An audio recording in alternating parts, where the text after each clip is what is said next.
Tupac and Biggie went from best friends to mortal enemies, ending their former friendship with betrayal and death. This relationship between these two famous musicians may have started with mutual respect, but undoubtedly ended in chaos and rivalry, ending in the death of both artists.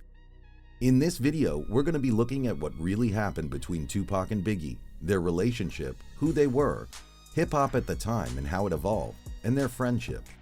This shocking rivalry between artists holds secrets, conspiracy, and untold stories.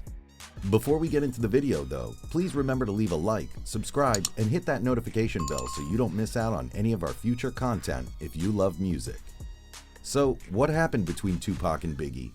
Well, to understand this, we first need some background information. Both rappers were born in New York, however, Tupac moved to Baltimore at the age of 13, as his mother found it difficult to find work in New York as well as struggling with drug addiction. Although Tupac already showed interest in music and arts in Baltimore, reputedly winning a competition as the school's best rapper, he didn't start recording music until 1989 after he moved to California. Tupac released his debut album, Tupacalypse Now, in 1991. As for Biggie, he stayed in New York, rapping as a teenager on the street and performed with local groups. However, it wasn't until 1991 that Biggie made his first demo tape, Microphone Murder. The artists each grew their careers on opposite coasts. After both Biggie and Tupac became established artists, Biggie, who started later and had much less of an established following than Tupac, asked Tupac to become his manager. This, of course, became the start of their friendship. Admittedly, this may have very well just been the beginning of an acquaintance, but it soon blossomed into more than that. Biggie and Tupac were friends, at least for now. Soon, they were working, visiting, and talking together like friends.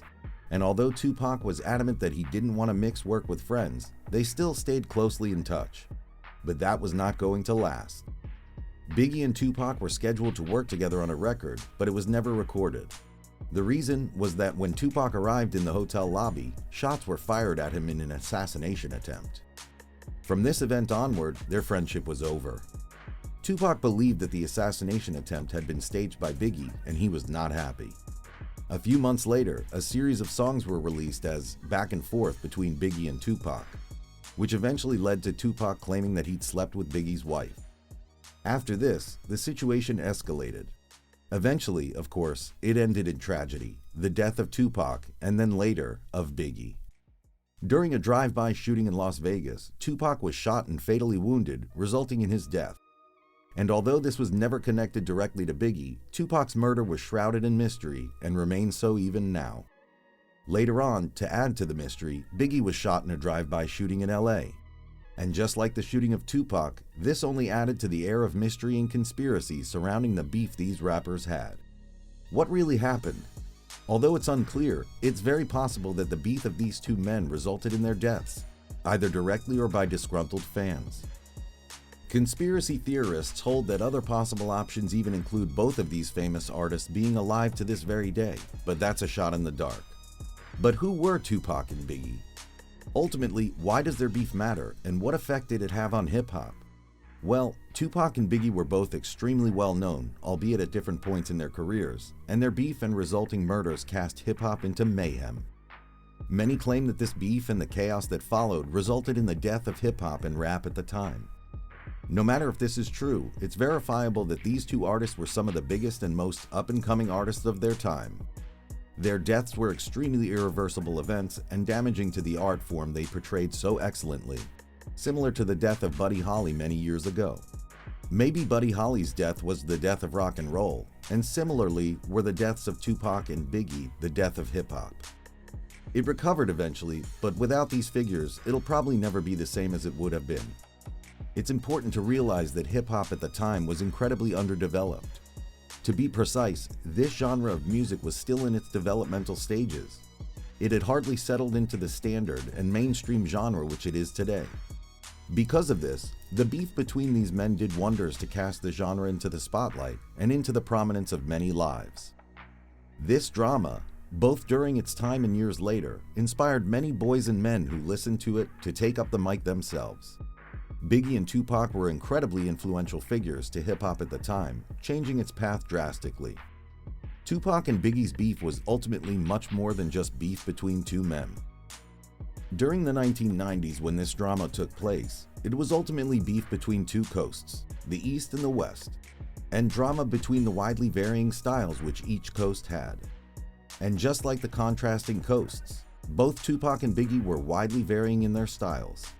Biggie was a talented rapper, Tupac a visionary poet. Each of these men commanded many behind them, leading to not just a beef between two men, but a battle of armies of supporters. This drama, of course, remains to this day incredibly relevant and topical. Because of the importance and relevance of these two men, the drama they caused between both coasts still hasn't settled. Neither has their incredible music nor standing in the hip-hop world. Referencing these two charismatic, in their own sense, men has become ingrained within the world of hip-hop. Even though neither of these artists had a chance to release many albums during their careers due to their untimely deaths, the albums they did release continue to be played today. Let's take a moment to revisit the deaths of both of these prominent men, though. Ultimately, their deaths played a gigantic role in the development of hip-hop, where their continued contributions fell short. Although these men were unable to release more music and develop the hip-hop genre further, were incredibly important to the development of the genre. Remember that these deaths were shrouded in mystery? Well, that may be the case, but the mystery behind these deaths actually helped to hold these men in the spotlight and draw attention to their beef. Did Biggie mastermind the plot to kill Tupac? Was Biggie's death the final enacted revenge by Tupac or his followers? Although we may never know how these men died or who killed them, we do know several things. For starters, we know that both Biggie and Tupac have had a massive influence on how rap and hip-hop have developed.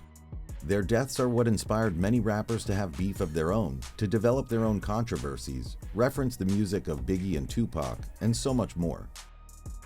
These two men dying had one of the most incredible impacts within the hip-hop community ever. Although many rappers have died since, and in similar or even more bizarre circumstances, nothing comes close to the tragedy which is the death of Biggie and Tupac. In the end, what really happened between Tupac and Biggie? Well, on the surface, one can say that these men had a falling out, causing drama which resulted in contrasting communities in both of their deaths. Beyond this, though, what really happened between Tupac and Biggie was something much more profound.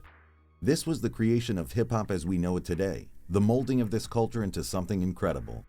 And although this was accomplished through tragedy and the loss of two talented artists, the result was incredible. Remember to leave a like, subscribe, and hit that notification bell if you enjoyed this video. Thanks for watching. When I choke you, you stop breathing. When police come, I'm leaving. Peace and love. Here we go. Yeah. Hey, that's what I'm talking about.